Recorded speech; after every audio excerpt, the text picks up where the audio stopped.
the world's greatest hero is put up against the world's toughest job. As y'all might know, the Ultraman Rising is now available to watch on Netflix, and I have seen it. So now I want to sit down and talk about it. First of all, I love the movie. I love it so much. I wouldn't say it's biased because the movie had its own charms. So let's talk about it. The first thing is that the animation is just beautiful, and I cannot say it enough, and it is truly one of the best animation I have ever seen in a while. I don't watch a lot of animes movie, so yeah, that's fair. A lot of the scenes were just spectacular and wallpaper worthy. The fighting sequence was fluid and it doesn't feel choppy. A friend of mine actually pointed out that it's kinda similar and a direct copy of Spider-Man Into the Spider-Verse, but who cares? I am so happy that Subraya did the right choice here. They chose to go for an animation instead of a live action because it could appeal to more people, and I think this movie does serve as a great start to new Ultraman fans. I am trying my best not to give out spoilers for the movie, but from the trailer alone, you can see how beautiful the movie is, and it's really not an exaggeration. For me, the best part and the best animation in this movie is during the final fight, where we get to see the Ultraman rise sequence and the final fight against the big baddie of the movie.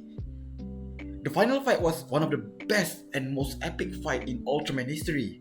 It is so epic and I don't think it would be easy to top it. And for your information, Ultraman has been around for almost 60 years. So this is really one of the best final fight in 60 years. But I cannot elaborate it because there are some spoilers. But I guarantee it is so epic. Now let's talk about the character.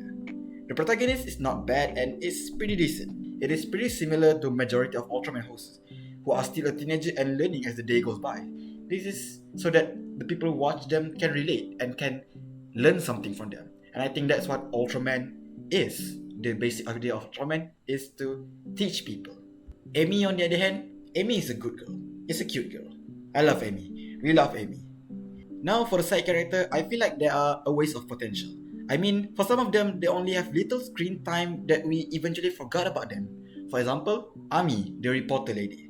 I think she could serve a bigger role in the story, but was cut short. But also, at the same time, the role she had was already enough to teach the protagonist a valuable lesson.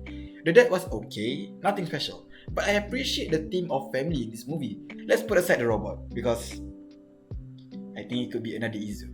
Maybe in the next movie. The villain is great and very well written. He has a clear motive and actually was terrifying because he could fight against 4 enemies at once.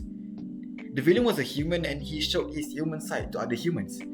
He is just ruthless to kaiju, which is, to me, is great writing. As for the story, I think it's a very good twist to the franchise. They chose to be more wholesome and cute for the movie. I mean, it is marketed as a kid movie after all, but I'm not joking. The movie literally made me smile a lot of time because of its wholesomeness. It focuses a lot on family and the challenges on raising a family well, and that is a message I like. It really reflects on the real world and we all can relate to it, no matter how old we are. It almost like Cosmos, and Ultraman Cosmos was like 20 years ago, and I appreciate it that we got something similar to Cosmos again. There are some jokes about the modern world in the movie, such as an infant watching YouTube videos, which I found very hilarious. Now, on to the flaws. Well, no movie is perfect, so I think it's fair to talk about what could have been. Personally to me, I think the pacing is okay, but it could have been better. And like I said, some characters were a little underdeveloped, and I wish we could see more of it. And finally, I would say that I wish we could have dived deeper into some of the lore in the Ultraman Rising world. Like they are setting up a lot of mysteries but just left it there. It's kind of a shame, but hey, judging from the post-credit scene, there could be a sequel. So, right now what you can do is go and watch Ultraman Rising now. Support it so we can get a sequel. Forbes said that this is a great alternative to Inside Out 2, and I could not agree less.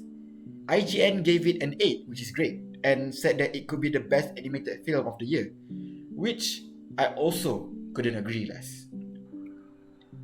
So before finishing off this review, I just want to say that go and have fun with the movie. Watch it with your families, your friends, or even your partner, because this movie is for all of you. And before I finish this, I'm gonna give it an 8.7 out of 10. See what I did there? Haha. Alright, see ya.